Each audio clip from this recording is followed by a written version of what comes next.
Gloire à Dieu. Voilà, bonjour à ceux que je n'ai pas pu saluer. Bonjour aux frères et sœurs qui nous visitent d'autres assemblées.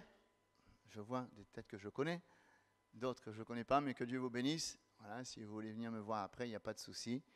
Que Dieu nous bénisse ce matin dans la communion fraternelle. Comme je l'avais dit en introduction, ce matin, on va répondre à cette question. Pouvons-nous perdre le Saint-Esprit? Déjà, pour perdre quelque chose, il faut déjà l'avoir eu. OK? Et on est convaincu qu'on a reçu l'Esprit de Dieu. Pour la plupart, nous avons reçu l'Esprit de Dieu et c'est une bénédiction de recevoir l'Esprit de Dieu, oui ou non? Car c'est par l'Esprit de Dieu que l'œuvre de Dieu se fait en nous. C'est par le Saint-Esprit que nous pouvons servir Dieu, c'est par le Saint-Esprit que nous pouvons être façonnés, nous pouvons porter du fruit. Vous vous rendez compte quelle différence il y a quand quelqu'un n'est plus sous l'inspiration du Saint-Esprit? Quand le Saint-Esprit se tait, il y a quelque chose qui prend la place. C'est la chair. Et Galates 5, 19 nous montre bien les œuvres de la chair. Les œuvres de la chair sont contraires. Galates dira ceci, les œuvres de la chair sont contraires à ceux de l'Esprit. Et nous avons besoin de marcher par le Saint-Esprit. Alors, David, c'est un homme selon le cœur de Dieu, mais ce n'est pas un homme parfait. Vous savez que David a commis des erreurs. Et heureusement, parce que sinon, ça n'existe pas les hommes parfaits. Mais il a vu aussi ce qui s'est passé dans la vie de Saül. Saül, il a permis à l'adversaire de faire son œuvre dans sa vie. Et la différence entre David et Saül, parce que les deux ils ont péché, un s'est repenti, l'autre pas. Un a compris son erreur, l'autre pas. Un s'est obstiné dans son erreur, l'autre pas. Et Saül, le Saint-Esprit s'est tu. Et un jour même, Dieu a dit, mais arrête de pleurer sur Saül, je l'ai rejeté. Waouh, terrible, hein? Et de l'autre côté, David aussi a péché, mais lui, il s'est repenti. Et le psaume 51, le psaume 32, sont deux psaumes où il exprime sa repentance. Et il a un souci, David. Il a peur que Dieu retire son esprit de lui. Et on va lire dans le psaume 51. J'ai marqué le verset 13, mais on va lire un petit peu avant. Le verset 11. Vous avez trouvé? Le psaume 51, verset 11. Détourne ton regard de mes péchés, efface toutes mes iniquités. Ô Dieu, crée en moi un cœur pur. Renouvelle en moi un esprit bien disposé. Ne me rejette pas loin de ta face. Écoutez ça bien. Ne me retire pas ton esprit saint. Un vrai souci dans le cœur de David et dans le contexte, il avait commis un péché. Il était sous la conviction de péché. Et il a fait le bilan sur sa vie et son seul souci, c'est que Dieu retire de lui son esprit. Il a goûté à la puissance du Saint-Esprit. Il a goûté à l'inspiration du Saint-Esprit. Tous les psaumes, à chaque fois qu'il allait à la guerre, le Saint-Esprit le conduisait, etc. Et combien c'est une bénédiction pour nous chrétiens d'être sous l'inspiration du Saint-Esprit. Quand le Saint-Esprit nous parle, il nous conduit dans toute la vérité, dans le plan de Dieu. Il nous rend vainqueurs, il nous équipe, il nous rend remplis de puissance. Mais quand le Saint-Esprit se tait, c'est terrible. Posons-nous cette question. Quelle est votre plus grande crainte dans la vie chrétienne? C'est quoi votre plus grande crainte? Certains diront, moi j'ai peur d'être malade. J'ai peur de perdre mon job, j'ai peur de ceci, j'ai peur de cela, j'ai peur de cela. David, lui, sa plus grande crainte, c'était de perdre l'Esprit Saint. Est-ce que ça peut arriver déjà? Est-ce qu'on pourrait perdre le Saint-Esprit? Avant de répondre à cette question, on va réfléchir. David était troublé. Et c'est vrai qu'à chaque fois qu'on commet quelque chose qui n'est pas la gloire de Dieu, quelque part, on n'est plus en paix. Combien il réalisait d'un seul coup que le Saint-Esprit est une réelle source de puissance dans sa vie. Il l'aidait à remplir sa vocation. Et le Saint-Esprit dans la vie de David est une source d'inspiration, de puissance. Et pour lui, perdre le Saint-Esprit, c'est tout simplement ne plus vivre. Pourquoi David a-t-il peur de perdre le Saint-Esprit? Il a vu les dégâts dans la vie de Saül. Dans la vie de Saül, le Saint-Esprit, à un moment donné, s'est tu. Il ne parle plus. Il n'est plus sous la conviction de péché. Il est dans la rébellion. Saül ne laisse pas le Saint-Esprit diriger sa vie. À un moment donné, je crois que quand il a commis l'erreur, il y a les 7 pas de Saül qui l'ont conduit à la chute. Je crois qu'à chaque pas que Saül faisait dans l'erreur, le Saint-Esprit le reprenait, mais David, lui, contrairement à Saül, s'est repenti, il a été sensible. Mais Saül, non, il s'est endurci. Et lorsqu'on s'endurcit, quand le Saint-Esprit nous reprend, à un moment donné, il se tait. C'est terrible. Et on voit la fin du roi Saül, une fin tragique, une mort tragique. Et David, il est là parce qu'il a péché, et il dira, mais Seigneur, je ne veux pas finir comme Saül. Ne retire pas ton esprit de moi, Seigneur. Et lorsque David a écrit ce psaume, il était sous la conviction de péché. Vous savez ce qu'il a commis, l'adultère, le meurtre. Il pensait que le Seigneur allait retirer son Saint-Esprit de lui, donc de le rejeter. Il mesurait d'un seul coup, dit, mais Seigneur, si tu me retires le Saint-Esprit, je ne sais pas pourquoi je vais vivre et je ne pourrai plus être le roi d'Israël, je ne pourrai plus être à la tête de l'armée, je ne pourrai plus écrire les psaumes, je ne pourrai plus être cet instrument entre tes mains. Pour David, si le Seigneur retire son esprit de lui, c'est un véritable drame. Et c'est vrai. Vous vous rendez compte, dans la vie d'un chrétien, si le Saint-Esprit ne parle plus? Oh oh. Alors, est-ce que ça peut arriver à un moment donné que le Saint-Esprit s'en aille? Arrive-t-il à un moment où Dieu décide de retirer son Saint-Esprit à ceux qui lui a été donné? Arrive-t-il à un moment donné où les chrétiens qui persistent dans la désobéissance, le Saint-Esprit, il se retire? Arrive-t-il à un moment où Dieu perd patience? Pouvons-nous perdre le Saint-Esprit? Bonne question, non? Des fois, il y a des chrétiens, ils tombent dans un travers, ils disent « j'entends plus Dieu me parler, donc le Saint-Esprit, il n'est plus en moi. » Je ne vais pas répondre tout de suite à la question, mais avant, on va faire tomber des tabous, des fausses pensées qui nous perturbent. Premièrement, comprenons, comme certaines personnes pensent que le Saint-Esprit nous est donné sur la base d'un mérite ou d'une bonne conduite. Vous pensez que le Saint-Esprit agit juste parce qu'on est bon? Vous pensez que le Saint-Esprit nous a été donné juste c'est comme un diplôme de bonne conduite? Tu es un bon chrétien, c'est formidable. Mais non. Qu'est-ce qui fait qu'on reçoit le Saint-Esprit? La foi. Je me rappelle de ce témoignage d'une sœur qui n'arrivait pas à être baptisée du Saint-Esprit. Elle était jalouse de son voisin qui avait une vie pas trop correcte et qui lui a été baptisé du Saint-Esprit. Elle dit, c'est pas juste. Alors je lui ai dit, mais ma sœur, ce n'est pas une récompense le Saint-Esprit. Ce n'est pas un diplôme de bonne conduite le Saint-Esprit. C'est juste par la foi que nous le recevons. C'est par la foi. Et comprenons que ce n'est pas grâce. Ce n'est pas le fait d'avoir une ligne de conduite irréprochable, au contraire. C'est le Saint-Esprit qui nous aide à marcher dans la sanctification. Deuxième fausse idée, le Saint-Esprit nous remplit quand nous sommes parfaits, quand nous sommes de bons chrétiens. Mais Jacques dit que nous bronchons tous de différentes manières. Ça n'empêche pas que Dieu fait grâce. On l'a entendu ce matin encore, la grâce. Dieu fait grâce. Même si on n'est pas parfait, Dieu fait grâce.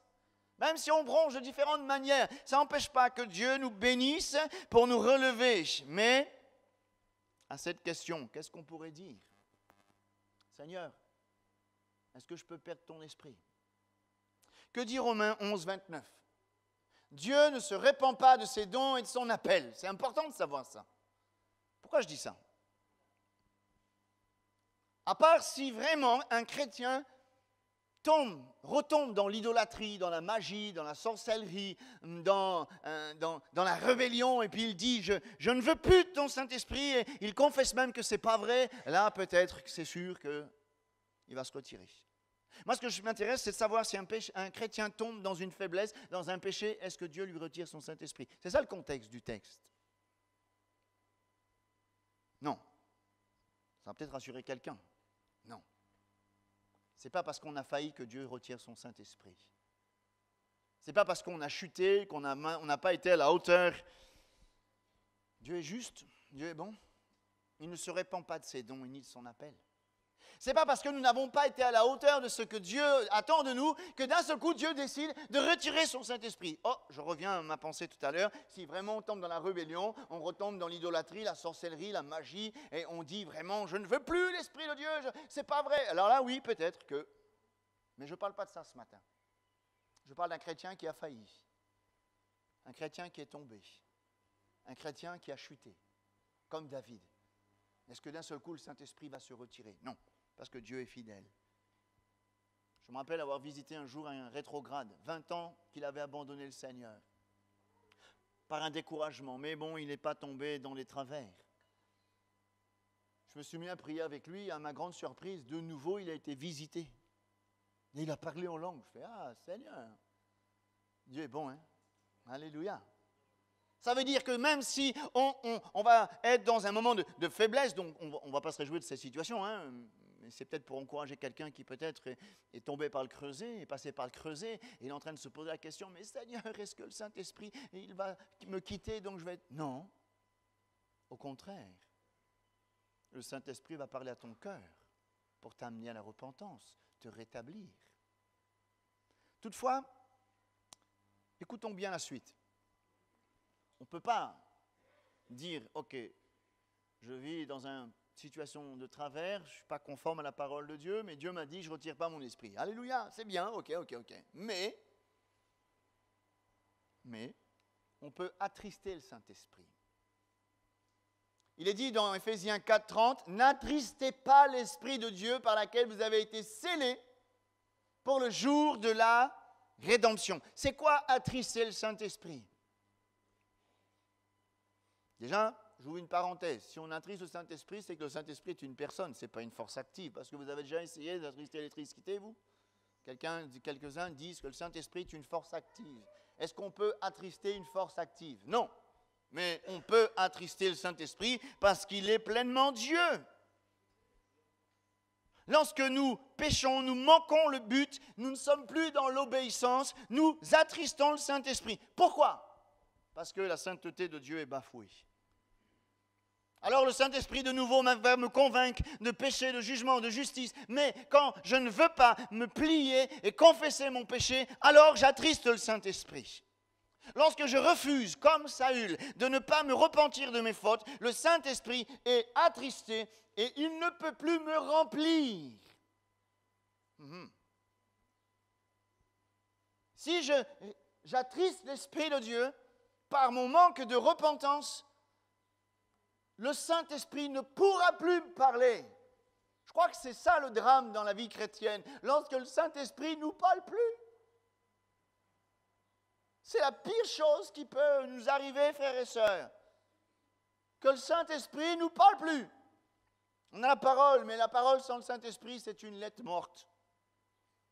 La pire chose qui puisse nous arriver, c'est le jour où le Saint-Esprit ne nous parle plus. Et lorsque j'attriste le Saint-Esprit, il ne me parle plus, alors je suis en danger. 2 Corinthiens 7:9, je me réjouis à cette heure, non pas de ce que vous avez été attristés, mais de ce que votre tristesse vous a porté à la repentance. Car vous avez été attristés selon Dieu, afin de recevoir de notre part aucun dommage. Je m'explique. J'avais expliqué, je crois, en parlant de la Sainte Seine, mais je voudrais revenir dessus parce que c'est important. À chaque fois que nous manquons le but, c'est ça péché, c'est manquer le but. Le Saint-Esprit va nous convaincre de péché, de jugement, de justice, pour nous ramener là où nous sommes tombés. Souviens-toi d'où tu es tombé. Pourquoi? Pour nous amener à la repentance. Et à chaque fois que nous péchons, nous attristons le Saint-Esprit, nous le peinons, nous le décevons. Et on peut dire avec assurance que toute impiété attriste le Saint-Esprit. Et à chaque fois que nous attristons le Saint-Esprit se tait. C'est la pire chose qui peut nous arriver, frères et sœurs. C'est dans notre vie spirituelle, la tiédeur, on a perdu la joie, on n'a plus de zèle. C'est à la base, nous avons attristé le Saint-Esprit. Dans Ésaïe 63, verset 10, ils ont été rebelles, ils ont attristé son Saint-Esprit. Être rebelle, c'est ne plus plier les genoux. C'est résister. C'est ne pas revenir à la repentance. Alors, je peux dire non, quand quelqu'un pêche, il ne perd pas le Saint-Esprit, mais le Saint-Esprit se tait. C'est dramatique aussi. Hein? Quand nous l'attristons, il se tait. Je pense que c'est grave quand le Saint-Esprit se tait dans la vie de quelqu'un. Mais ouais. Que faire quand le Saint-Esprit ne nous parle plus et que nous l'avons attristé? Regardez le contexte du texte. Priez comme David, sonde-moi, ô Dieu, et connais mon cœur, éprouve-moi, connais mes pensées, regarde si je suis aux mauvaises voies et conduis-moi sur la voie de l'éternité. Et si le Saint-Esprit nous montre ce qu'il l'a attristé, nous devons le confesser. La Bible dit que celui qui confesse ses transgressions et qui les abandonne obtient miséricorde. Et de nouveau, Dieu va parler à nos cœurs. De nouveau, Dieu va nous restaurer. De nouveau, Dieu va rafraîchir notre âme. De nouveau, Dieu va nous remplir de sa puissance. Le péché fait que nous manquons de puissance. Nous manquons de révélation. Nous manquons de puissance. Nous manquons de vision. On est arrêté. Et si le Saint-Esprit, là, maintenant, vous montre quelque chose qui est dans votre vie comme une pierre d'achoppement, s'il vous plaît, ne résistez pas. Repentez-vous. Dans l'Apocalypse, il est dit, repentez-vous et ayez du zèle. Alors, à la réponse, pouvons-nous perdre le Saint-Esprit? Je parle d'un chrétien, pas celui qui a renié le Christ. Non, nous pouvons l'attrister. Et quand le Saint-Esprit est attristé, il ne parle plus. C'est dramatique, non? Quand le Saint-Esprit ne parle plus, on est comme des religieux. Et on sait tous que la religion ne change pas la vie. La religion ne nous conduit pas. Attrister le Saint-Esprit, c'est comme mettre de l'eau sur un feu que Dieu a allumé dans nos cœurs. Ça, c'est attrister le Saint-Esprit. Mais la Bible dit, va encore plus loin. Dans 1 Thessaloniciens, chapitre 5, verset 19, « N'éteignez pas l'Esprit. » Donc, on peut l'attrister, mais on peut l'éteindre. Si attrister le Saint-Esprit, c'est mettre de l'eau sur le feu que Dieu a allumé dans nos cœurs, éteindre le Saint-Esprit, c'est le manquer d'alimentation. La Bible dit dans Proverbe 26, 20, « Faute de bois, le feu s'éteint. » C'est facile à comprendre. Si ça te fait un feu de bois, ne mettent pas de bûche dedans, à un moment donné, il n'aura plus rien pour brûler, il va arrêter. Allons appliquer ça à la vie de l'esprit. Si je n'entretiens pas une réelle communion vivante, permanente, quotidienne avec le Christ mon Sauveur, le feu que Dieu a allumé dans mon cœur va perdre de son intensité et va finir par s'éteindre. Par négligence, on peut éteindre le Saint-Esprit en nous. Il ne faut pas croire qu'on reçoit le Saint-Esprit, on a le baptême du Saint-Esprit, on met un beau diplôme dans le salon, ouais, je suis baptisé du Saint-Esprit, mais si tu ne l'entretiens pas, il va se taire. Eh ouais. Comment entretenir le feu que Dieu a mis dans nos cœurs? Et vous avez remarqué que quand quelqu'un il vient de se convertir, il vient d'être baptisé du Saint-Esprit, mais il y a un zèle, un feu là qui l'anime. On dirait qu'il est prêt à faire n'importe quoi pour Dieu, il est prêt à transporter des montagnes, il est présent, il est engagé, et puis d'un seul coup, au bout de quelques années de conversion, le feu s'est éteint. Pourquoi? La communion. Je crois que dans le contexte du texte de 1 Thessaloniciens 5, 19, vous pouvez ouvrir votre Bible avec moi? Allez, 1 Thessaloniciens 5, versets 16 à 22. On va voir quelques recommandations, parce que quand vous lisez un texte, il faut toujours voir le contexte, parce qu'un texte tiré du contexte, on peut en faire un prétexte. Oh là, mais c'est vrai. Si je prends un texte tiré du contexte, je peux lui faire dire n'importe quoi. Vous savez, dans la Bible, c'est écrit « Dieu n'existe pas ». Mais si je le tire du contexte, on va dire Dieu n'existe pas, mais dans le contexte, c'est l'insensé dit en son cœur Dieu n'existe pas. Donc quand vous méditez un texte, ne prenez jamais un texte tiré de son contexte. 1 Thessaloniciens chapitre 5, verset 16. Regardez, comment entretenir, comment ne pas éteindre, comment ranimer la flamme, comme Paul dit à Timothée, ranime le don qui est en toi. Soyez toujours joyeux, priez sans cesse. En toutes circonstances, rendez grâce, Car telle est à votre égard la volonté de Dieu en Christ. N'éteignez pas l'esprit, ne méprisez pas les prophéties, examinez toutes choses, retenez ce qui est bon, abstenez-vous du mal sous toutes ses formes. Ici, Paul laisse quelques recommandations pour ne pas éteindre la vie de l'esprit en nous. Premièrement, soyez toujours joyeux. Alléluia. Réjouissez-vous dans le Seigneur. Quelqu'un qui est toujours en train de bouder, c'est pas facile, hein? Mais ouais, quelqu'un qui est toujours en train de se plaindre, il se décourage lui-même. Quelqu'un qui est toujours en train de murmurer, il attriste le Saint-Esprit en lui. Mais quelqu'un qui se réjouit en Christ de son salut, il permet au Saint-Esprit de ranimer la flamme. Alléluia. Priez sans cesse. C'est ce que je viens de dire tout à l'heure, la communion. Rendez grâce, être reconnaissant. Dieu n'est redevable de personne. Il ne doit rien à personne. Il n'est pas obligé de nous garder. Il n'est pas obligé de nous bénir. Il n'est pas obligé de nous remplir. Il n'est pas obligé de nous conduire. Il n'est pas obligé de nous bénir. Il n'est redevable de personne. Et tout ce que nous avons, c'est par grâce. Nous rendons grâce. Merci Seigneur pour le souffle de vie. Merci Seigneur pour telle ou telle chose. Merci Seigneur pour le repas. Merci Seigneur pour mes enfants. Merci Seigneur pour mon épouse. Merci Seigneur pour l'église. Merci Seigneur pour la parole. Et on peut, jusqu'à demain matin, je peux y aller, hein? OK. Ne méprisez pas les prophéties. Ça aussi, ça éteint le Saint-Esprit. Quand Dieu nous parle, et puis ça rentre par là et ça sort par là. Dieu parle, Dieu parle, Dieu parle. À un moment donné, si tu n'écoutes pas, Dieu ne parlera plus. Il dit dans la Bible, j'ai parlé à Israël, j'ai parlé une fois, 2 fois, 3 fois. Tu n'as pas pris en considération mes paroles. À un moment donné, le Saint-Esprit, il se tait. Examiner toutes choses. Ça veut dire quoi, examiner toutes choses? Ça veut dire qu'on ne doit pas dire amen à tout.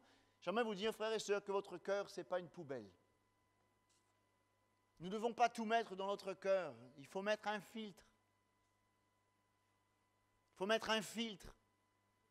Si nous voulons ne pas éteindre l'Esprit de Dieu en nous, il faut mettre un filtre. Ce n'est pas tout ce qu'on nous dit. Des fois, dans le travail, et même des fois, malheureusement, entre nous, des fois, on a des paroles qui ne peuvent pas être inspirées toujours, et ça nous attriste.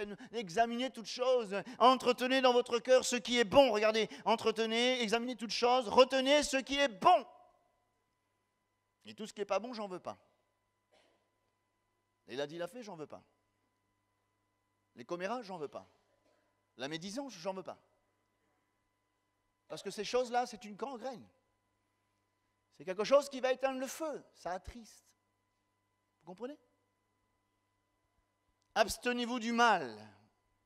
Et pour dire qu'on peut éteindre le Saint-Esprit. Parce que rien n'est acquis d'avance. On pourrait se reposer en disant, ça y est, j'ai l'Esprit de Dieu, c'est formidable. Oui, mais si tu ne l'entretiens pas, mon frère, il va s'éteindre. Et il faut une communion vraie, sincère. Et pour que le Saint-Esprit agisse toujours, nous avons les recommandations. Soyez toujours joyeux, priez sans cesse, rendez grâce, ne méprisez pas les prophéties, examinez toutes choses, retenez ce qui est bon, abstenez-vous du mal. Seigneur, aide-nous à vivre ça, afin d'être toujours sous l'inspiration du Saint-Esprit. Amen. Gloire à Dieu. On va aller de pire en pire. On avait vu que nous pouvons attrister le Saint-Esprit, nous pouvons éteindre le Saint-Esprit, mais j'ai vu dans la Bible qu'on peut mentir au Saint-Esprit. On s'enfonce plus là. Acte 5, Ananias, pourquoi Satan a-t-il rempli ton cœur au point que tu mentes au Saint-Esprit? Là encore, on a une preuve que le Saint-Esprit est une personne. Vous avez déjà menti à une puissance, vous? Un peu bizarre, hein? Quelqu'un qui me dit qu'il ment à une puissance, il a un problème de... Hein? Non, le Saint-Esprit est une personne, c'est Dieu. Et que tu aies retenu une partie du prix du champ, le contexte. Ananias et sa femme Saphira n'ont pas été vrais. C'est ça, mentir au Saint-Esprit. Ils auraient pu dire la vérité. Je crois qu'ils auraient accepté la vérité. Les apôtres, même Dieu, aurait accepté la vérité. Mais pourquoi ils ont menti? Ils voulaient paraître au lieu d'être. C'est terrible. Ananias a menti au Saint-Esprit parce qu'il voulait montrer à Pierre et aux autres ce qu'il n'était pas. Montrer qu'il était plus dévoué que les autres, qu'il était plus spirituel que les autres. En fin de compte, il cherchait à paraître. C'est triste. Il voulait paraître comme un très bon chrétien, et celui qui était entier. Mais en fait, ce n'était pas vrai. Il essayait de tromper les hommes, mais en plus, il a trompé l'Esprit de Dieu. Mais la Bible dit que le Saint-Esprit est vérité. On ne peut pas le tromper. Rien n'est caché à Jésus. Et qu'est-ce que ça veut dire? Mentir au Saint-Esprit, c'est pas être vrai avec soi-même. C'est avoir un masque. Faire semblant. Et réfléchissons. Est-ce que ça ne nous arrive pas des fois d'essayer de paraître meilleur? Soigner plus l'apparence que le cœur? Plus digne que nous sommes en réalité? Est-ce que ça ne nous arrive pas de retirer des compliments de ce que nous ne sommes pas? Est-ce que ça ne nous arrive pas d'éviter des reproches pour un travail qui n'est pas forcément bon pour le Seigneur et on paraît, on soigne une apparence? Je crois que si quelqu'un soigne une apparence, il n'est pas tranquille parce qu'il a toujours peur d'être démasqué. On raconte qu'autrefois, quand il y avait des statues de marbre, je ne sais pas si il y a des artistes qui ont fait des grandes statues de marbre. Alors ils prennent des heures, ils cognent. Et puis il y avait aussi, à chaque fois qu'il y a le vrai, il y a le faux. Vous avez remarqué, il y a le vrai billet, le faux billet. Ouais. Si le faux n'a raison d'être que s'il y a le vrai. Et puis donc il y avait des gens qui étaient moins artistes, ils ont fait les mêmes statues en marbre. Alors, ils ont cogné, puis d'un seul coup, le nez est cassé. Alors ils ont pris de la cire. Puis ils ont fait un nez en cire. Ça ne se voit pas. Pareil, avec un peu de peinture, ils sont artistement bien. L'oreille, cassée. Alors ils ont mis de la cire. Ils ont fait une oreille en cire. Pareil, ça se ressemble. Quand ils vendent sa statue, pareil. Mais quand on met la statue au soleil, il y a le nez qui il tombe, il y a l'oreille qui tombe. Le soleil est révélateur. Vous voyez? Des fois, on peut déguiser. C'est ça, mentir au Saint-Esprit. Je crois que nous avons besoin d'être vrais avec Dieu pour que le Saint-Esprit nous parle toujours. Ne pas mentir, ne pas essayer de paraître, mais être vrai, être entier, demeurer dans la vérité. Le Saint-Esprit nous conduira dans toute la vérité. Gloire à Dieu. Que jamais on puisse mentir, frères et sœurs. De toute façon, on ne peut pas mentir à Dieu. Non? Allez, je vais le dire. Ça me brûle les lèvres, mais j'ai déjà dit, mais ça me brûle les lèvres. Une fourmi noire sur un caillou noir, en plein fait noir. Dieu voit, vous allez l'apprendre par cœur. En étant vrai. On a de l'assurance, non? Oui, non. Oui, frère, c'est vrai ou pas vrai? Ah ouais. Parce que la vérité, elle triomphe toujours. Dans la vérité, on a de l'assurance. Dans la vérité, on a de la lumière. Dans la vérité, Dieu est avec nous. Mais si on cache derrière une apparence, à un moment donné, Jésus, il a repris les pharisiens, vous nettoyez l'extérieur de la coupe, l'intérieur est plein de rapines. À un moment donné, il a même été plus méchant. Vous êtes des murailles blanchies.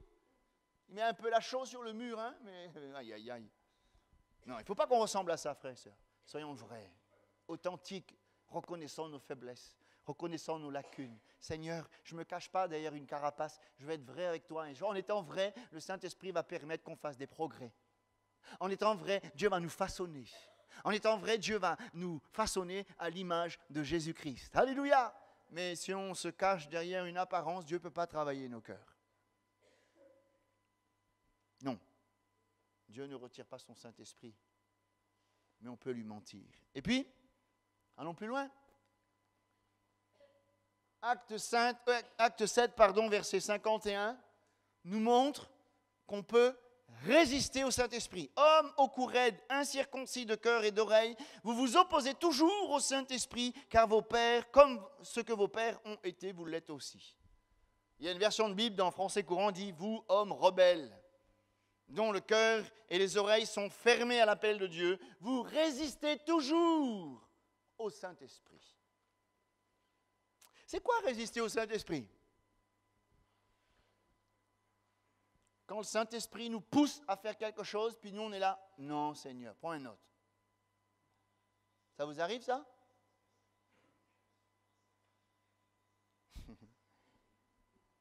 C'est Siri qui parle. Siri, tais-toi. Voilà, je ferme la parenthèse. Ça vous arrive que le Saint-Esprit vous pousse à dire quelque chose à quelqu'un? Puis vous ne le dites pas. Que le Saint-Esprit vous pousse à faire telle chose, mais Seigneur, prends une note, moi je ne suis pas à la hauteur. Vous pensez que le Saint-Esprit se trompe? Jamais. Regardez Jésus. Luc 2, 27. Il vint au temple, poussé par le Saint-Esprit. Il a été souple. Luc 4, 1. Jésus, rempli du Saint-Esprit, revint du Jourdain et il fut conduit par l'Esprit. Bon, il était dans le désert. Toute sa vie, vous remarquerez que le Saint-Esprit a conduit les pas de Jésus. Jamais Jésus a dit non. Jamais. Déjà, quand on dit non Seigneur, ça ne va pas avec. Hein? Non Seigneur. Seigneur, c'est le maître. Comment pouvons-nous dire non au maître? Philippe, il est en Samarie, là-bas. Il est dans un coin où il y a un réveil extraordinaire en Samarie. La Bible dit qu'il prêchait le Christ. Il y avait un grand nombre de personnes qui se convertissaient simplement parce qu'ils avaient vu des miracles, les gens étaient attentifs. Il y avait un réveil en Samarie. D'un seul coup, le Saint-Esprit lui dit, « Hey, Philippe, va au désert. Hein? » Il aurait pu dire, Seigneur, moi, il est bien ici, il a le réveil, c'est formidable. Il n'a pas dit non au Saint-Esprit. Il a été dans le désert pour une personne, l'eunuque éthiopien. Et vous connaissez que c'est le premier Africain qui a été sauvé. Cette sensibilité-là, on doit l'avoir dans la communion avec Dieu. Paul, acte 20, verset 22, « Et maintenant, voici, lié par l'Esprit, je vais à Jérusalem. » Lié par l'Esprit. Oh! Ça veut dire que ce n'est pas lui qui conduisait ses pas, c'est le Saint-Esprit. Il y a bien d'autres exemples dans la Bible. Mais quand le Saint-Esprit nous pousse à faire quelque chose, vous savez ce qui va se passer? Si le Saint-Esprit vous pousse à faire quelque chose, à dire quelque chose, vous ne le faites pas une fois, 2 fois, 3 fois. À un moment donné, Dieu prendra quelqu'un d'autre. Mais c'est attristant, non? Si Dieu vous a choisi pour faire quelque chose, et puis vous dit, non Seigneur, non Seigneur. Nous avons besoin de mourir à nous-mêmes pour laisser le Saint-Esprit nous conduire. C'est un peu une des images, des symboles du Saint-Esprit, c'est un vent impétueux, un vent fort. Avez-vous remarqué, bon, pas trop à La Réunion, mais un petit peu quand même, en automne, en France, toutes les feuilles mortes sont sur les arbres, et quand le vent souffle, les feuilles vertes, ils restent attachées au pied de bois, mais les feuilles mortes, le vent les arrache, et ce n'est pas la feuille qui dit, bon, maintenant tu me déposes là, hein. C'est le vent, il fait ce qu'il veut avec la feuille. S'il y a beaucoup de vent, il peut l'emmener 1 kilomètre s'il veut, il fait ce qu'il veut, le vent, oui ou non? Ouais, c'est pas ce que le Saint-Esprit veut faire avec nous? Nous conduire là où il veut? Nous amener là où il veut? Nous amener à faire ce qu'il veut? Oui, mais il faut mourir. Il faut mourir à soi-même, il faut se détacher de nos ambitions personnelles, il faut se détacher de mon moi afin de mourir, afin que je meure, c'est plus moi qui vis, c'est Christ qui vit en moi, afin que le Saint-Esprit m'amène à faire ce qu'il veut, aller où ça il veut, faire comme il veut. Alléluia. Ça vous arrive des fois de dire non au Saint-Esprit? Ne dites jamais non. Si le Saint-Esprit vous pousse à faire quelque chose ou à dire quelque chose, c'est que Dieu vous a vu à la hauteur. Il va vous équiper. Si le Saint-Esprit vous pousse à faire quelque chose, à dire quelque chose, pour lui, c'est qu'il vous a trouvé digne. C'est qu'il va vous équiper pour. Et nous, on dit, Seigneur, prends un autre. C'est comme les dons spirituels, ça. Dieu vous donne une pensée, prends un autre, Seigneur. Il ne gagne pas trop cause français, prends un autre, Seigneur. Un peu comme Moïse, mi bégaye, prends un autre Seigneur. Dieu a dit non, c'est toi que j'ai choisi. Pas un autre, c'est toi. Si le Seigneur a mis quelque chose à votre cœur, allez-y, faites-le. Alors je vais conclure. Peut-être que comme David ce matin, il y a de ceux qui ont là, ils sont dans une situation un peu embarrassante par rapport à une situation que vous avez fait, vous avez dit, vous avez pensé. Vous êtes un peu perturbé et puis vous dites, mais Seigneur, est-ce que je peux perdre le Saint-Esprit? Vous avez peut-être l'impression que le Saint-Esprit ne vous parle plus. Je voudrais vous encourager ce matin. Non, Dieu ne retire pas son esprit dans la vie d'un chrétien qui même s'il n'est pas parfait, je ne parle pas de celui qui a renié le Christ. Si on est là, c'est qu'on n'a pas renié Jésus quand même. Ok? Dieu ne se répand pas de ses dons, ni de son appel. Mais on peut l'attrister, on peut l'éteindre, on peut le mentir et on peut lui résister. Attrister dans le sens où un péché n'est pas confessé. Éteindre dans le sens où nous n'avons plus de communion avec Jésus. Mentir dans le sens où notre vie n'est qu'une vie religieuse faite d'apparat. Résister dans le sens où on endurcit notre cœur, on n'entend plus la voix de Dieu. Alors comment faire pour de nouveau entendre la voix du Saint-Esprit, parler à nos cœurs et notre conscience dans le contexte que ce que David a fait, lui? La repentance, c'est reconnaître, c'est confesser. La repentance, c'est permettre à Dieu de rétablir une pleine communion avec le Saint-Esprit. La repentance nous remet dans le droit chemin. La repentance nous reconnecte avec la puissance du Saint-Esprit. Et peut-être que ce matin, on a besoin de repentance parce que peut-être que, comme nous venons de lire, nous avons attristé, nous avons éteint, nous avons menti, nous avons résisté au Saint-Esprit. Et un chrétien qui n'entend plus l'Esprit de Dieu, il est en danger. Je vous le dis, hein. Un chrétien qui n'entend plus l'Esprit de Dieu lui parler, il est en danger. Frères et sœurs, ça sera la conclusion.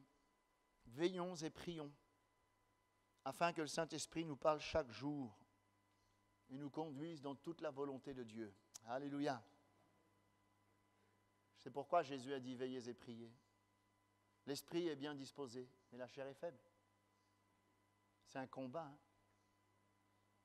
Peut-être que quelqu'un a fait cette prière. Seigneur, ne me retire pas ton esprit. Non, non, non, non. Sois vrai, sois sincère. Souviens-toi d'où tu es tombé. C'est écrit dans l'Apocalypse. Souviens-toi d'où tu es tombé. Repens-toi et du zèle. Alléluia. On bénit le Seigneur. Peut-être que, vous savez, des fois, c'est pas courant, mais ça arrive. Des fois, c'est bien de se tenir à la présence de Dieu, puis chacun parle à son cœur. J'aimerais qu'on ait un moment de silence.